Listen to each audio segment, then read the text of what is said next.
Welcome to another week of Real Talk Food Safety with Jill and Tia. And as you can see today, you get Jill, but today you get Nikki, our special guest. Hello, hello. I'm We are excited to here. be here.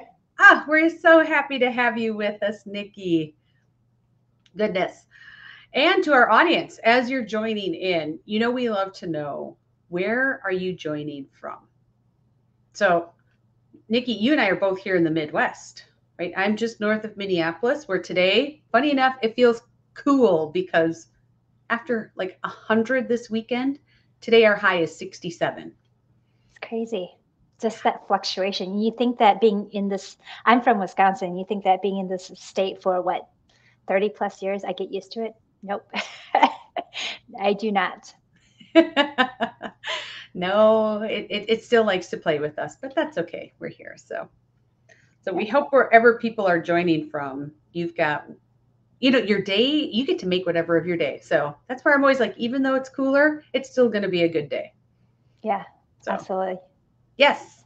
And if you are joining us on replay, certainly put in hashtag replay, and that way we can make sure we connect with you and answer any questions you might have.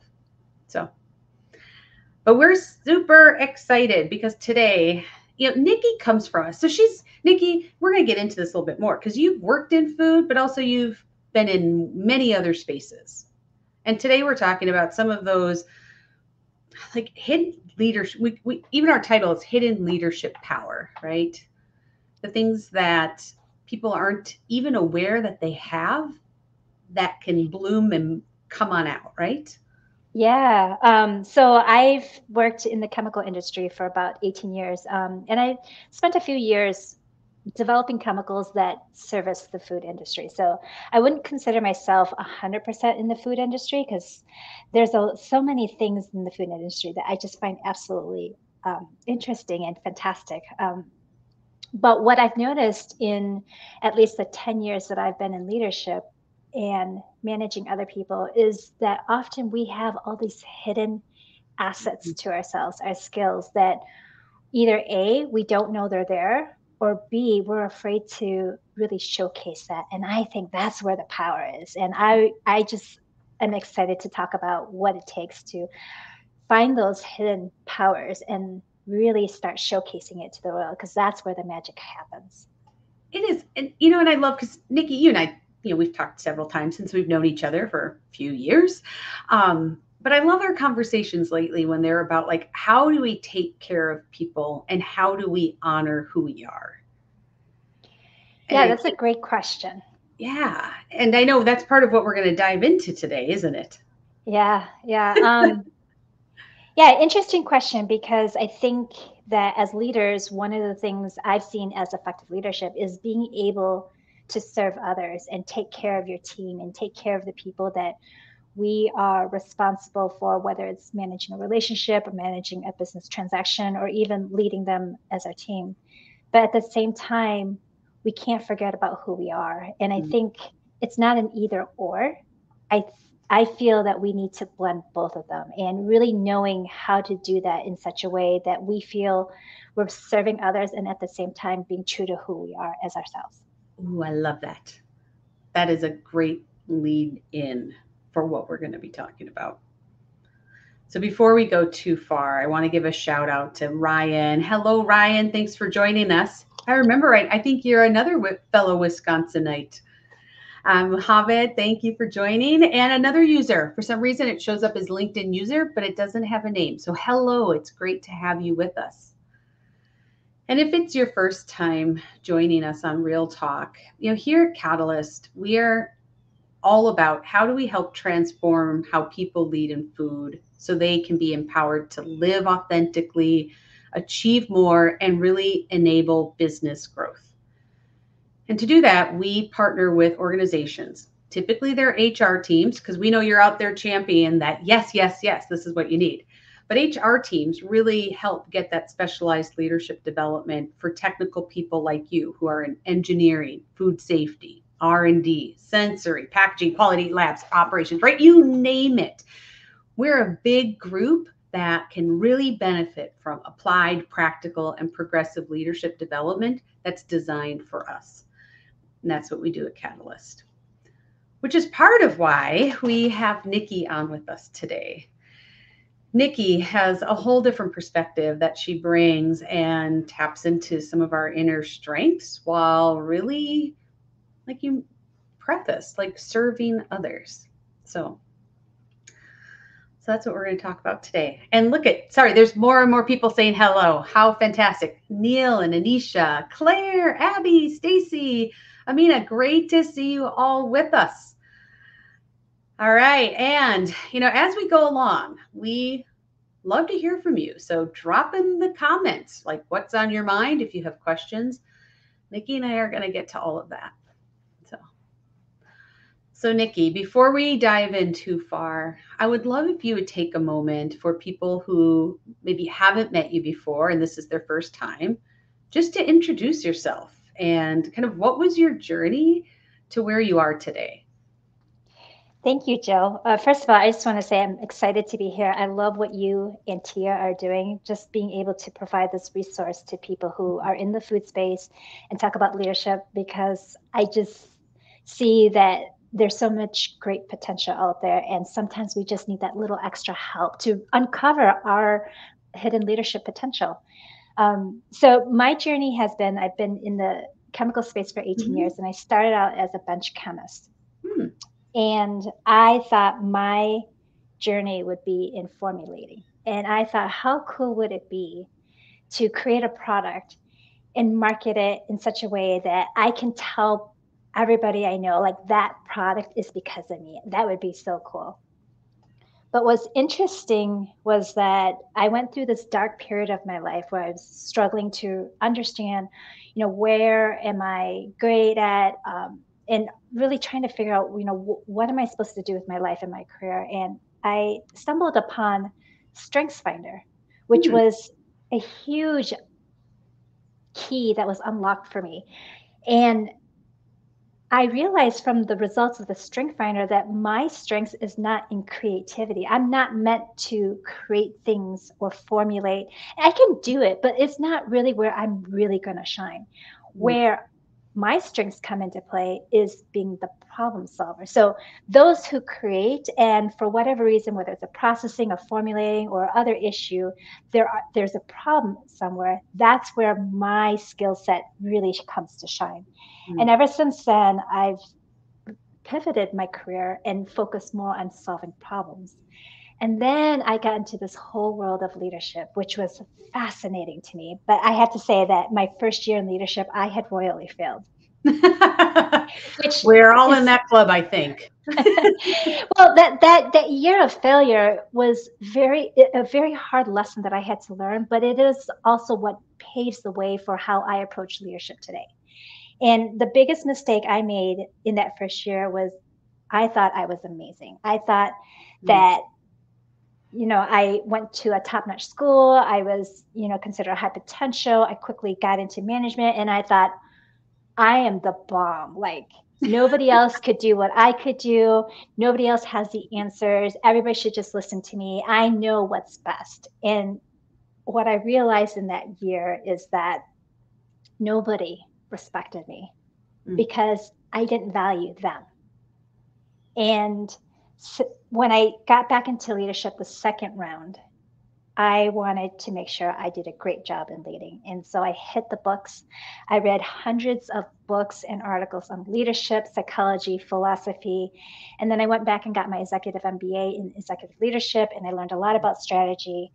And I learned about strategic analysis and change management. And all those nuggets of information and tools I've infused into my journey. And now I understand that, I understand what it takes to be successful for myself, but I've also seen it in other people.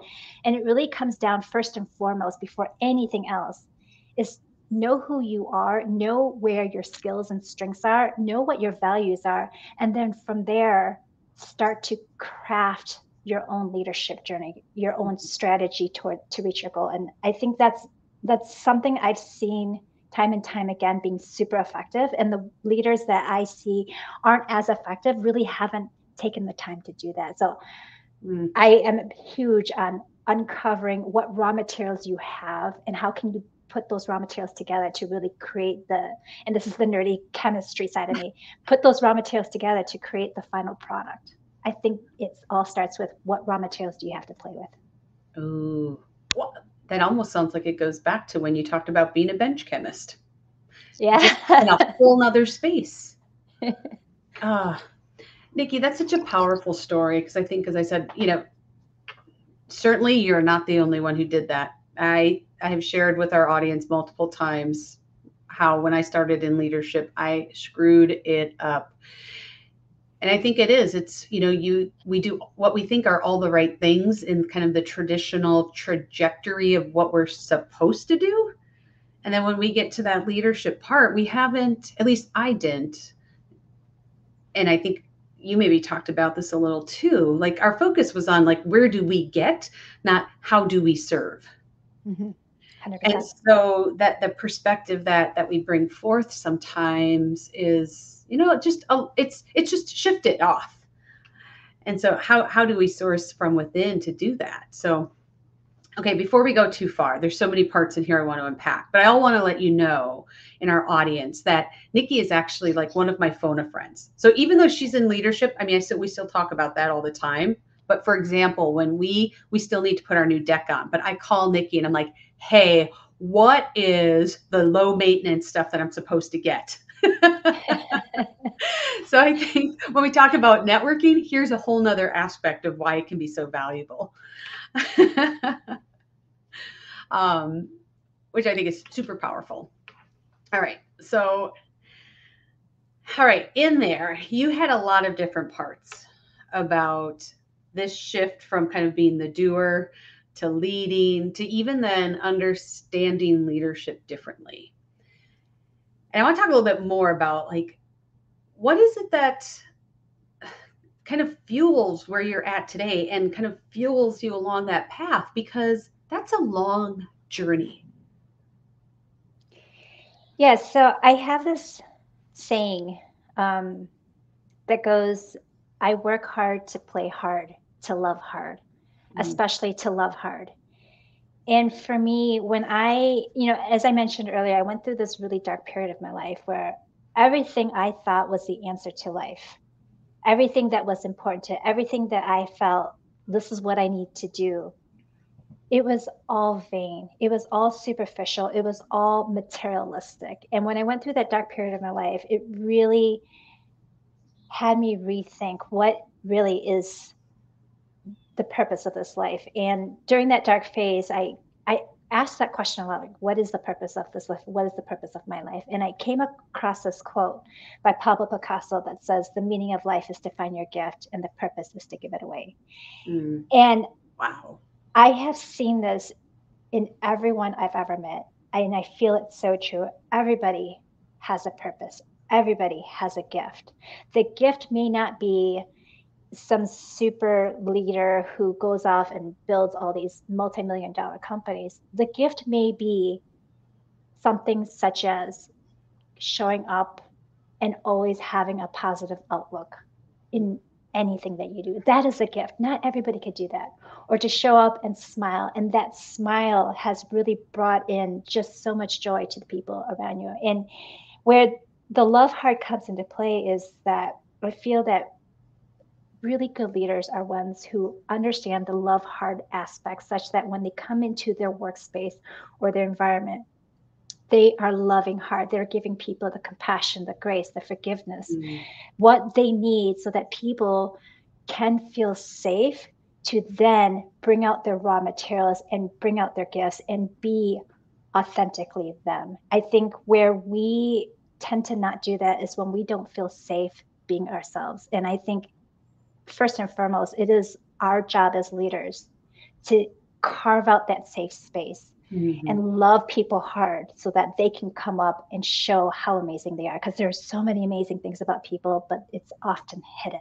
Oh, and it's amazing to think how much people like we hold back because it's not safe. because it's an unknown, because we don't maybe have all that confidence to let it out, or we don't have someone to help inspire us to be able to do that. And there's even a stat, and I don't know where exactly it's from. I have it so I can look it up. But the part that I remember is the important part, that 74% of people say they haven't reached their full potential because it hasn't been developed yet. And it's That's almost sad. like, isn't that amazing? Yeah. 74% of people have these gifts that still haven't been developed to come out and serve others, to make things happen, to like bring their light into this space. Yeah, I have this acronym that I use. It's a 4-part framework where to really understand where do you show up and provide the best gift or purpose to life is in life, LIFE. Mm. So your gifts or your purpose are in one of these 4 buckets or a combination of them. So L is leadership, I is ideation, i.e., the creators, the formulators of the world. F is fellowship, and E is education. So it's leadership, ideation, fellowship, and education. And I find that every time I look at somebody and I try to understand what is their gifts, what are they telling me, it's always within those 4 areas. So I Mm. think that helps people really get a little bit more nitty gritty as to, okay, if I want to understand what my purpose is, what my gifts are, where should I start discovering that? And so I would always recommend start with life. Are you a leader? Do you have an idea that you can bring to the world? Are you a fellowship? Are you, somebody's friend, somebody who brings joy to the space around them, someone who brings a smile to their environment? Or are you an educator? Are you someone who's great at teaching or mentoring or coaching? Mm. And sometimes it's a combination of those. Ooh, I love that. And what I'd love is if you're listening to that and you're like, this is the one that I bring forth, or this is the one that resonates with me. If you're willing to share that, drop it in the comments. I would love to know, like, do those speak to you? And I think that feels life, the way you've just described it in these areas, feels much warmer, friendlier, authentic than, don't get me wrong, I love strength finders and I love disc, but I think those are so focused on actions we do versus things that we bring in, like kind of our core of who we are. Life Yeah. feels Yeah. warm. I would love to share this really quick story about somebody who embodies this life aspect. And it is my own father. So when he was alive, he didn't have a college education, didn't graduate high school, blue collar worker, had no Instagram followers, wasn't on LinkedIn, uh, just worked at a factory, assembler, that kind of stuff. But when he passed away 4 years ago, he had the biggest funeral that the village had seen in decades. It was 3 full long days. Most funerals are a couple hours long, but his was 3 full long days. And folks from all over the area would come and pay homage to this man. And what I learned were all the stories about how he showed up. And for that moment in time, he gave that person their attention and he connected with them and gave them joy and just really focused on them. And it's amazing how that gift, we often dismiss it as a gift, but that gift, and he did it consistently, brought people so much joy because for that moment in time, they were important. And I think that's sometimes we overlook how important little actions like that actually ripple and help others feel like they're important. So my dad's gift wasn't any, a big accomplishment. It was because he gave people the attention for that moment. Mm. Wow. So his was fellowship. That's an incredible story. And two things that come to mind is I believe it's Maya Angelou who has the quote about people don't remember what you say, but they remember how you feel. Like Yes. when you talk about that, it seems like your dad like embodied that. And then we also, I think, when we're in spaces, we think I'm using groupthink here, but right, like, oh, we have to do something big to be impactful. We have to do something big to have better outcomes. What I love about that story is we very much champion that leadership is in the little moments. It's those little moments of connecting with people, hearing people, seeing people.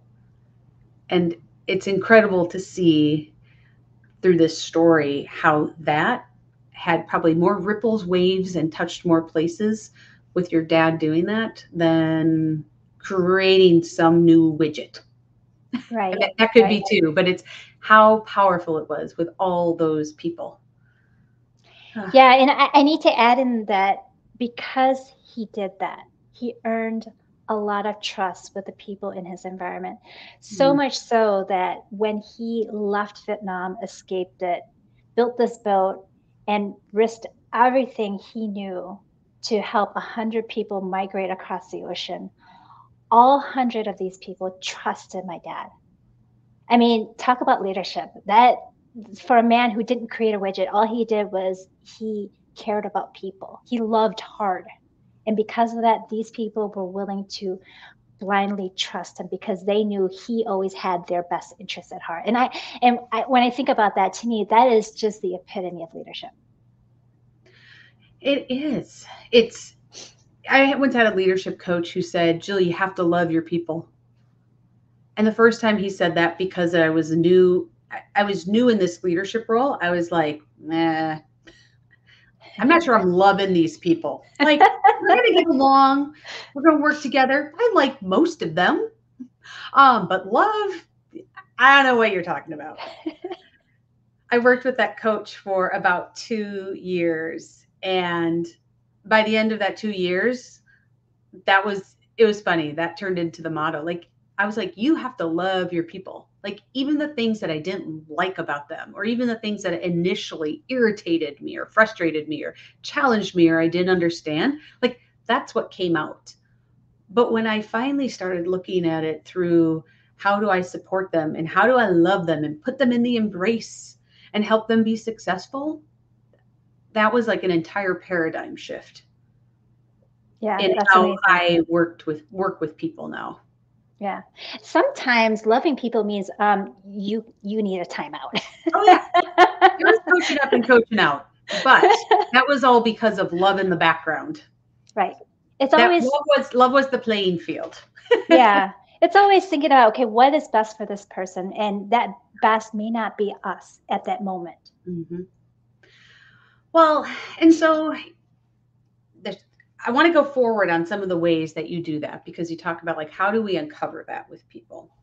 But I also want to stay just for another moment in kind of that journey along the way, because I know even when we had kind of our prep call and we were talking a little bit, we kind of chuckled a little bit with, gosh, even ten years ago, I thought, wow, I finally know myself.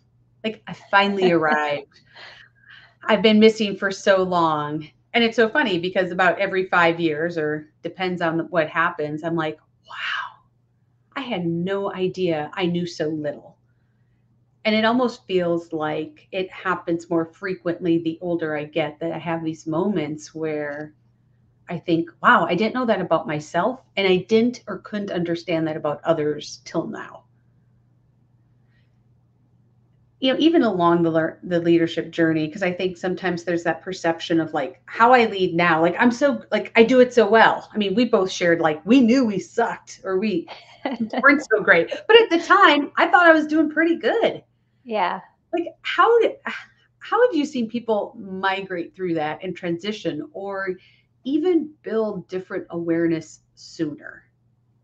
Yeah, I think it's comes down to two things.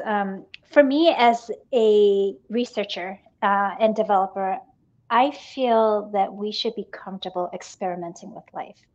We should try all sorts of things. How would we know if we liked something or if we don't like something if we've never tried it?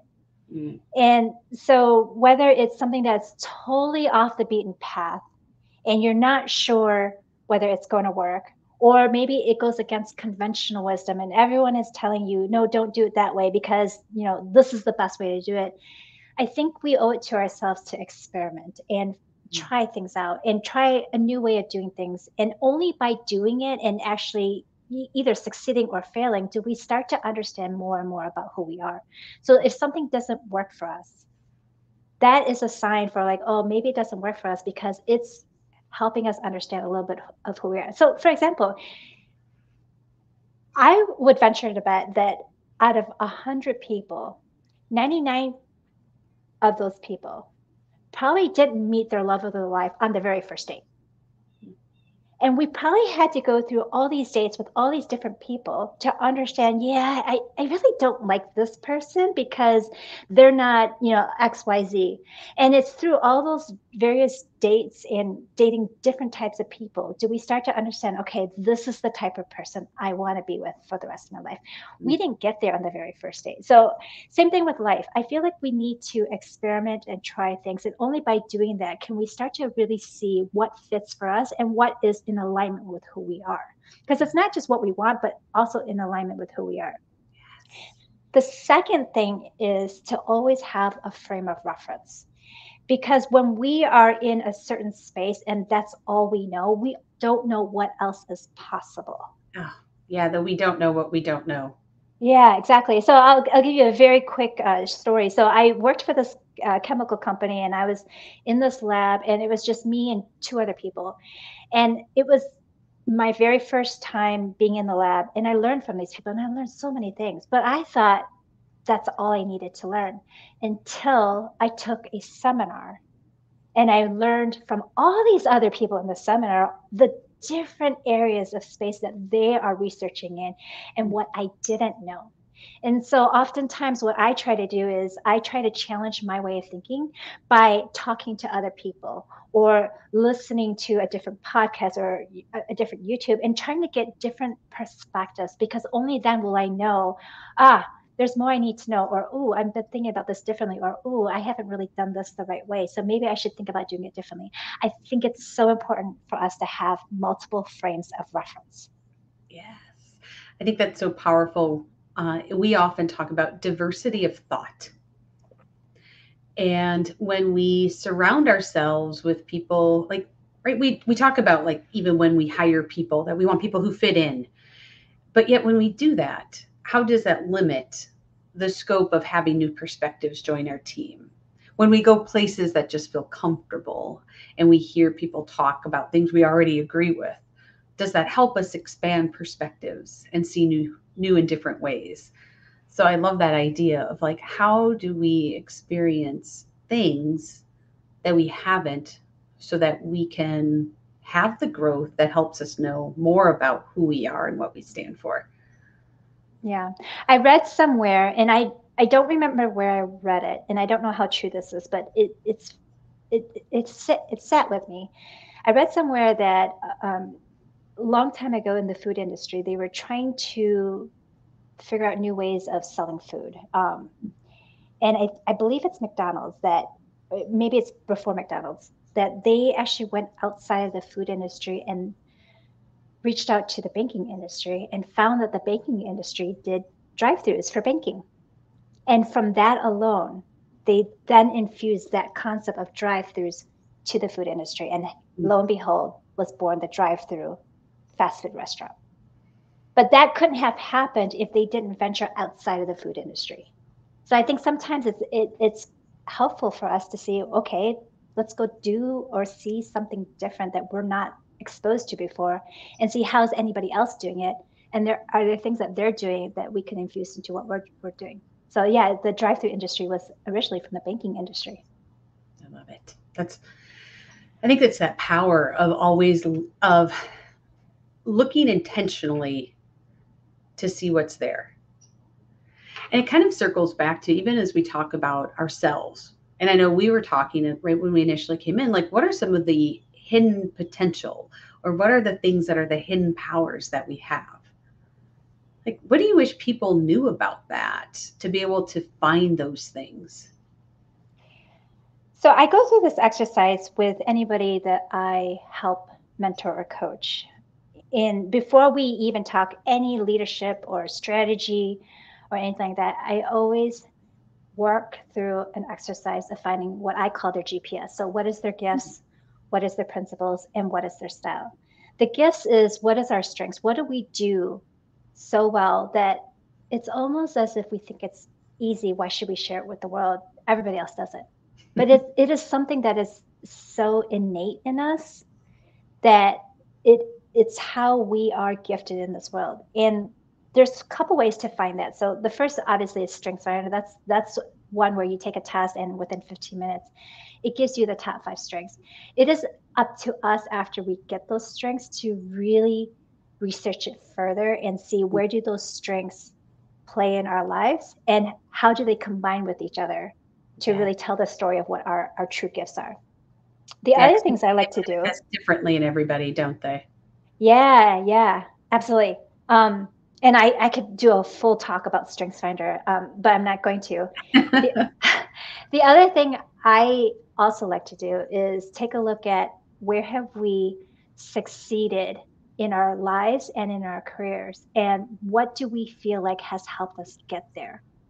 And I think just having the space to reflect back and drown out all the noise of the world and just sit there in our own space and go deep and figure out, okay, where have we shown in our lives?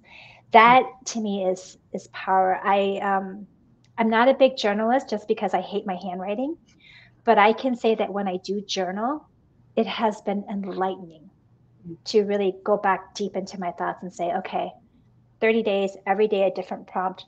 And then after the 30 days is done, go back and look, what is the central thing that's talking to me? Mm. And then the other thing I really emphasize is understanding our principles. I think that leaders that I've seen haven't done a great job of understanding that or establishing or communicating that. And I think it's so true because oftentimes the things that frustrate us or where we are more aligned to doing more things is because it's a reflection of our principles. Mm. So, for example, my number one principle is integrity. And I've found later in my life that I had a tendency to only want to talk with and deal with people who I felt was full of integrity. If Mm. I felt that they were fishy in some way, shape, or form, I'll do what I need to do to interact with them, but I won't invest a lot of my energy in them. And once I figured that out, it's like the whole world was unlocked before me. And now when I work with people or when I managed in my prior lives, I would always communicate like, look, this is important to me. I need to know that you are being a person of integrity. And if not, then this is probably not going to work for us. I think that's super important is to understand our principles and hold on Mm. to it. Yeah. Well, those are the things that drive all our decisions and our behaviors. I'm curious because that can be so powerful. As you shared that or recognized that, how did it shift what you did or how you interacted with people? Yeah, great question. When I was younger, I would do anything and everything that would bring my value to whatever space I was in. So I would do things just because I wanted to be valuable. But what I realized is that sometimes I met with people who didn't respect that in return. Mm. And so they would either embellish what they were saying or they weren't true or they would only do a lot of shortcuts, and it frustrated me because I knew that they had so much more that they could offer. Since then I've realized that I can recognize when a person of integrity is showing up in that space, and therefore I put a lot more energy and develop that relationship, that bond. Like I could see myself having coffee and having just really good conversations versus somebody else who I have seen and witnessed that they're not a person of integrity. I put up a boundary to make sure that my own personal integrity is not being compromised. And I Mm. know when and how to interact with that person because they haven't showed me that there's somebody that is of integrity. Mm. Yeah. It's interesting. I love that you share this because who we are and what we stand for and our principles. I think often we think about like we we share those all the time in stories, in things that we do. Like everything we do, since it's driven behind that, there are clues. But sometimes it's not always so easy to interpret. Mm-hmm. And so finding what that is, but then even sharing that, like what a gift as a leader or even as a colleague we can give people when we could be like, hey, here's my owner's manual. 100%.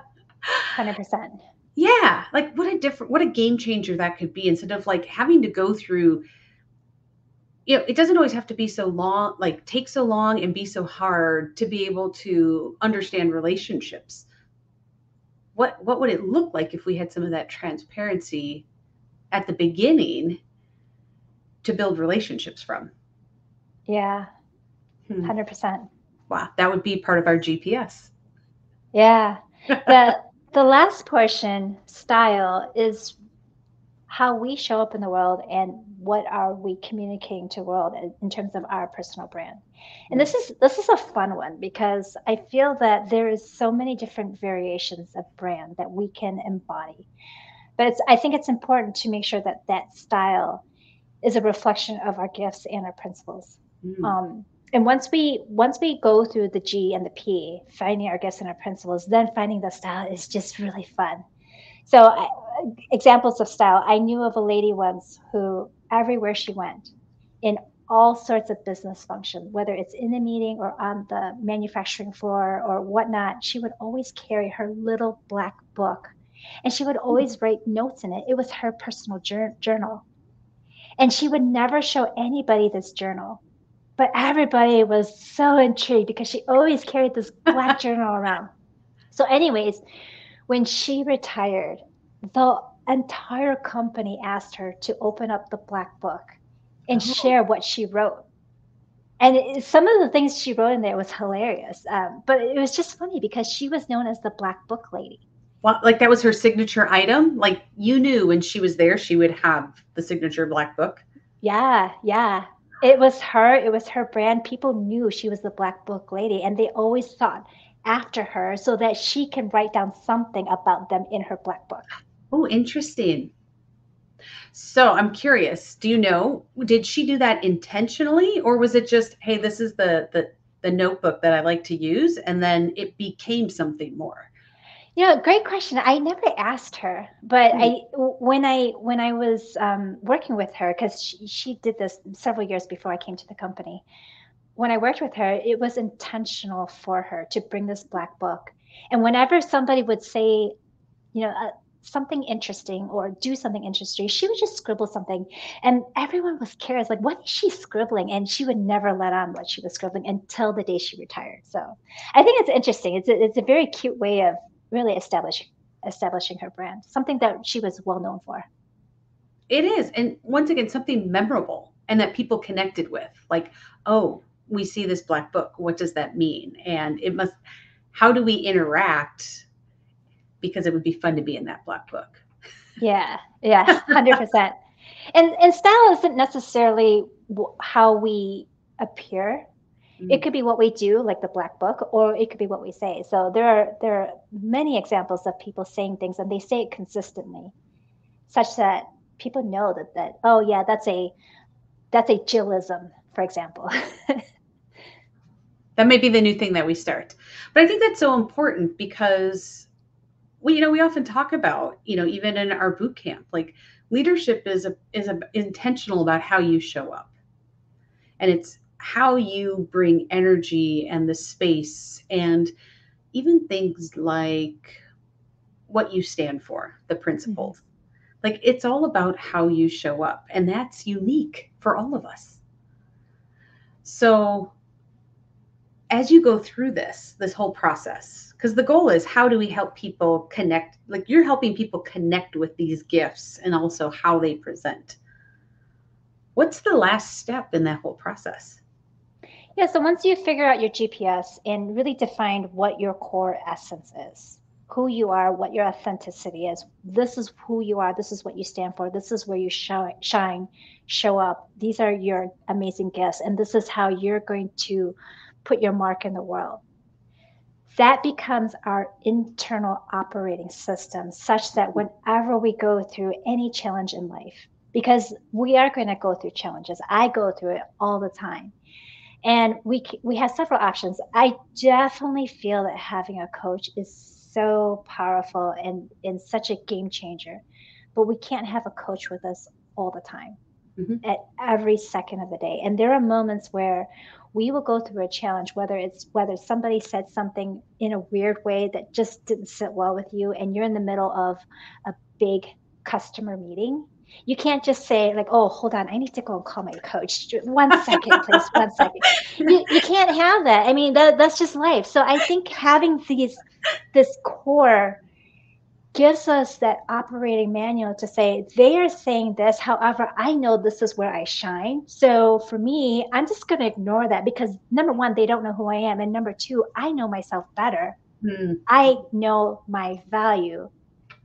I can now push through this minor, challenge, because I know what I'm amazing at. And I Mm. think having that internal GPS is so important to help us push through anything. And much like a lot of things in life, we can't just look at it once and be like, "Oh, I know my internal GPS." I consistently go back to my strengths finder time and time again. I go back and remind myself, what are my principles and how do I show up in this world? And by having that, that becomes kind of that mantra that we continue to carry with us. I think it's so important.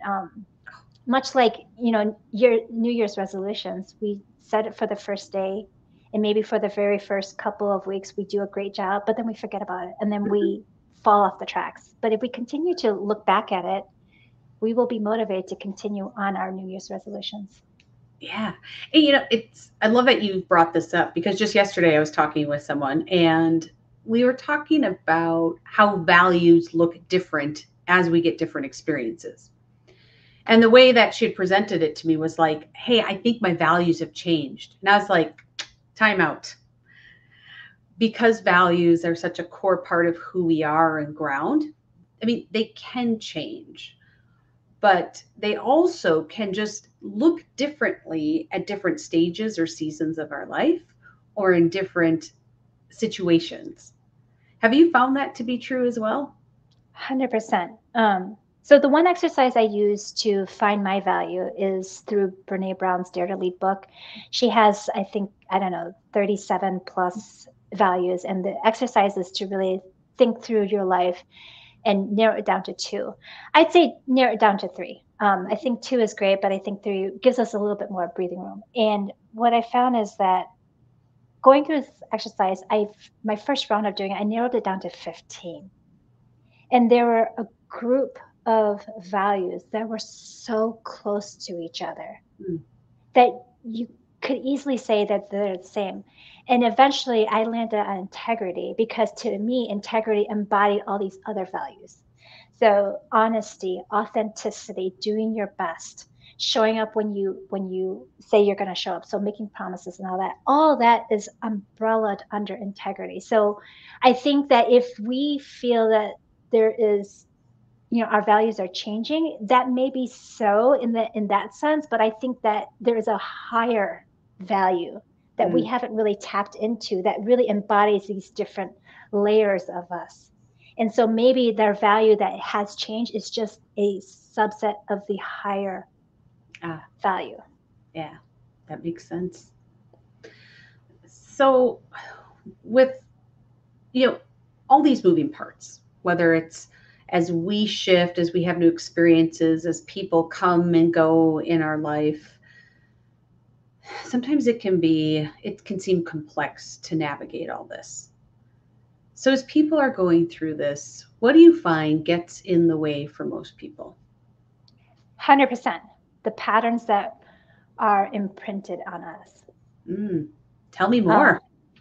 well, so for me, I grew up in, you know, I'm Vietnamese. I grew up in a high patriarchal culture where the husband is to shine, the wife is not meant to over shine the husband in any shape or form. So when I was going through school, I was questioned why I wanted to get a degree in the first place.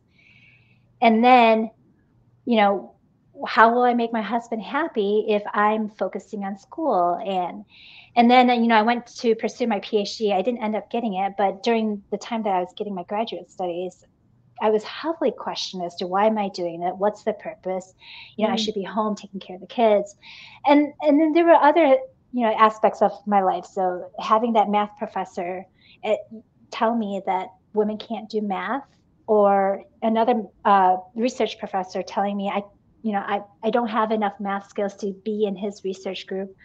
And, you know, all sorts of many microaggressions or patterns that are imprint to us. And a lot of times the patterns that are imprint to us are purposeful. Sometimes, oftentimes, it's unconscious and subtle.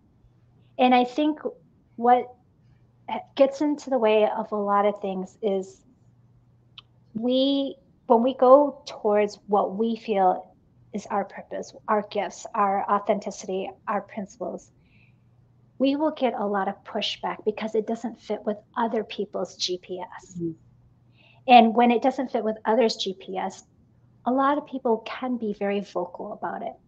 It is up to us to really own that part of us and say, I respect you for your GPS, but it's not mine. And Mm. I need to live this life. And I need to do it the way I feel I need to do it. And I wrote this down the other day, and I think it's super powerful. Let me get it real quick.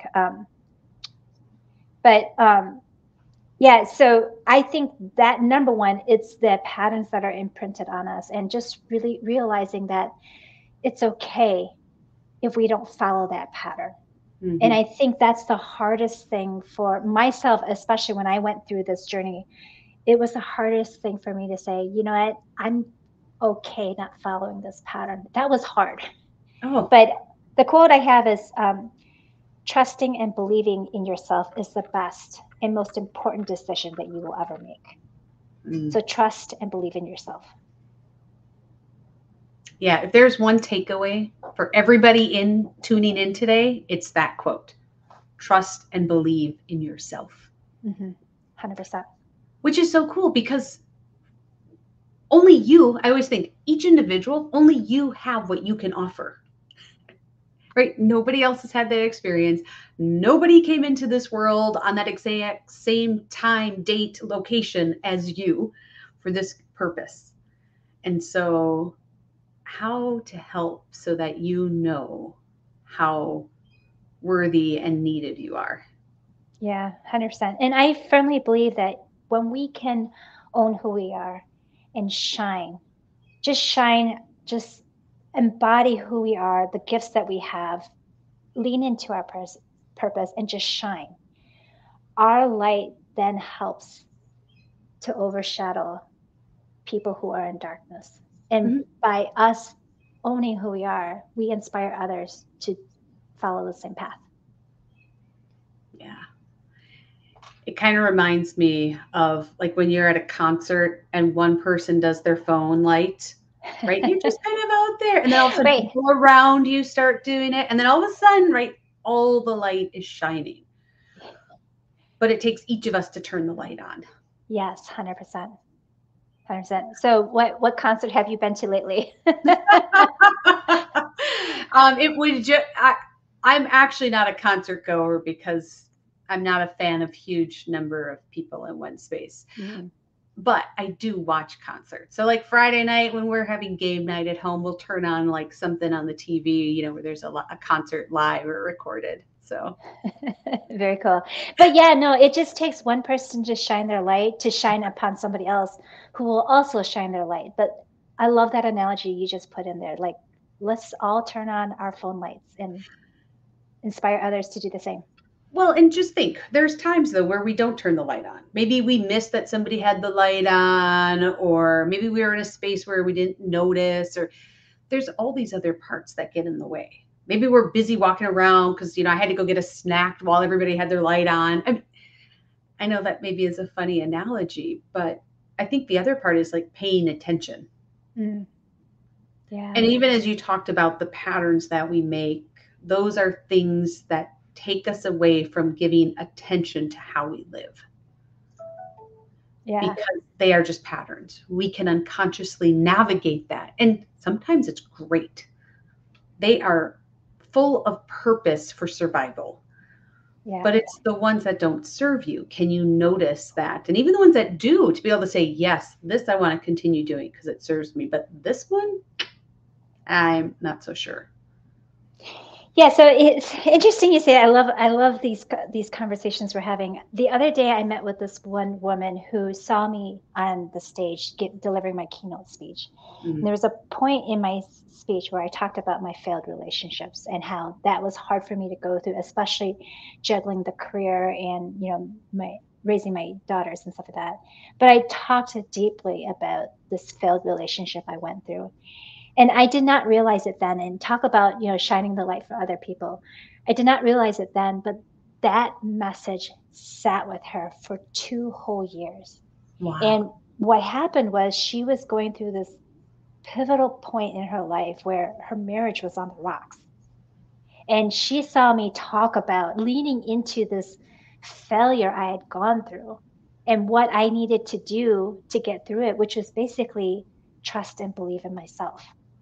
And by doing that, she trusted and believed in herself so much so that she decided, you know what, I've had enough. This man who is supposed to be my protector, supposed to be my partner, supposed to be, my live and die, my die and ride, he's not showing up and he's not valuing me. So she decided after 2 years to go ahead and get that divorce. And just seeing her the other day, it's amazing how much she is just beaming with joy because this thing that she felt like she needed to own, this relationship that was failing, she felt that she was okay to just walk away from it because I talked about me walking away from my failed relationships. So not only do we should we talk about our accomplishments, absolutely do that. But sometimes when we talk about the challenges we go through, it also gives people the inspiration for what they're going through. Yeah. That's so powerful because only our message maybe won't resonate with everybody, but it Mhm. wasn't intended to. It's intended to resonate with the people who need to hear it at those moments. Yeah. It And reminds I me of, go ahead. I was saying, it reminded me of what we talked about right before we got on, where we were talking about because we both do things with, with different groups and audiences. And I was like, how often, because we hear people often say, like, gosh, you should tailor your message for your audience. And I think the question that I was, that I have sometimes is like, when do we really just need to say or share our message? Which one connects more with people? And I think where I finally moved to is like sharing our story and sharing our message. The people who need to hear it and go connect with it are the right ones at the right time. 100%. If we try to like massage and vanilla, I'm going to call it vanilla, the message for the general audience, then usually nobody walks away with the message or having the impact. So it was just another reminder of like, be where you are, be who you are, own it. 100%. And those stories that we own and we share with the world, those also becomes frames of reference for other people. Mm-hmm. Oh, so powerful. Well, I know we are winding down on time. And so I think we've had a couple nuggets. Well, we've had more than a couple nuggets in here. But as people are like wrapping up or on the replay, what is it that you wish they take away from today? Oh gosh, there's so much. It goes back to that quote by Pablo Picasso: everybody has a gift. It's Mm, our job to find that gift and then give it away.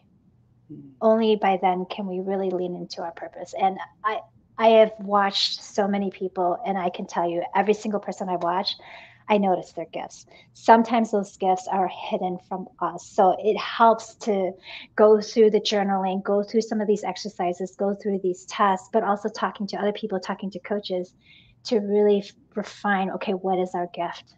mm. So if it's one thing, it's go find your gift and then go give it away.